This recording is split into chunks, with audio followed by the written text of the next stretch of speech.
گھر ہو اس کو زکوٰۃ دینا اس کی بیٹی کی شادی پر. بہاٹ صاحب کراچی سے. دیکھیں زکوٰۃ کا ایک پراپر نصاب ہے, اس کا ذاتی گھر ہونے یا نہ ہونے سے یا کسی کی بچی کی شادی ہونے یا نہ ہونے سے کوئی تعلق نہیں ہے. وہ میں کئی بار بیان کر چکا ہوں, خاص طور پہ رمضان میں جو ہماری مسائل کی نشریات چلی ہیں اس میں بار بار بتا چکا ہوں کہ جس آدمی کے پاس سونا چاندی مال تجارت نقدی اور ضرورت سے زائد سامان, ضرورت سے زائد سامان جو پورے سال استعمال نہیں ہوتا. اب یہ گھر جس میں رہ رہے ہیں تو استعمال ہو رہا ہے نا, یا جو گھر کرائے پر دیا ہوا ہے وہ بھی استعمال ہو رہا ہے, یا وہ زمین جس میں کھیتی باڑی کی ہوئی وہ بھی استعمال ہو رہی ہے. ایسی پراپرٹی پڑی ہوئی ہے جو استعمال ہی نہیں ہو رہی. تو یہ چیزیں جس کے پاس ہوں گی تو پراپرٹی تو ایک کسی کے پاس موجود ہے نا اور استعمال میں نہیں ہو رہی, تو اس کے لیے پھر پورے سال گزرنا بھی ضروری نہیں ہے. تو ایسے آدمی کو بھی زکوٰۃ دینا جائز نہیں ہے. تو 5 چیزیں جس کے پاس ہوں, سونا چاندی مال تجارت نقدی یا ضرورت سے زائد سامان. تو یہ 5 چیزیں جس کے پاس اتنی مالیت کی نہ ہوں, جس کو جو 52.5 تولہ چاندی کے برابر پہنچتی ہوں, یعنی تقریباً 90,000 یا لاکھ تک کی مالیت میں آج کی تاریخ میں, آج 25 اگست ہے میرا خیال ہے 2022 ہے جمعرات, تو آج کی تاریخ میں 90,000 سے لاکھ تک کی اس کی قیمت بنتی ہے.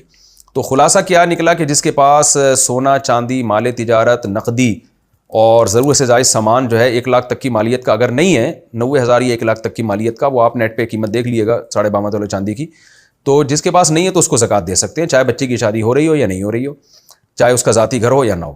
تو اور اگر سونا ہے, یعنی 5 چیزیں ضروری نہیں, ایک ہی چیز اگر اتنی زیادہ ہو تو بھی نہیں دے سکتے, 5 کا مجموعہ ہو تو بھی نہیں دے سکتے.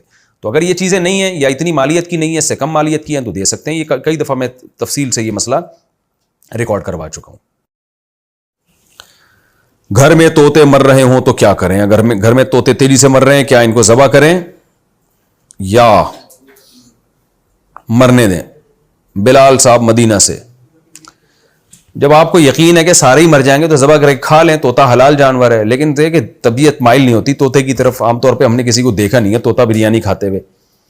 تو اس لیے آپ جو مرضی کریں, لیکن کوشش کریں نہ مرنے دینا ان بیچاروں کو. کوئی ویکسین کروائیں ان کو, یوٹیوب پہ سرچ کریں, لوگوں سے پوچھیں بھائی کیوں مر رہے ہیں, کچھ تو علاج ہوگا نا اس کا.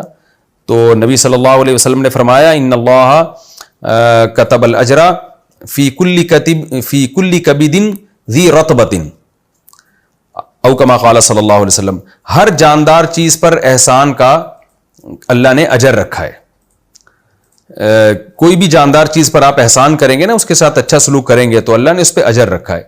تو طوطے بھی ایک ظاہر ہے ایک مخلوق ہیں اللہ کی, اگر آپ نے ان کو پالا ہوا ہے تو کوشش کریں کہ نہ مریں, تاکہ ان کے ساتھ اچھا سلوک ہو, ان کو موت سے بچا لیں آپ.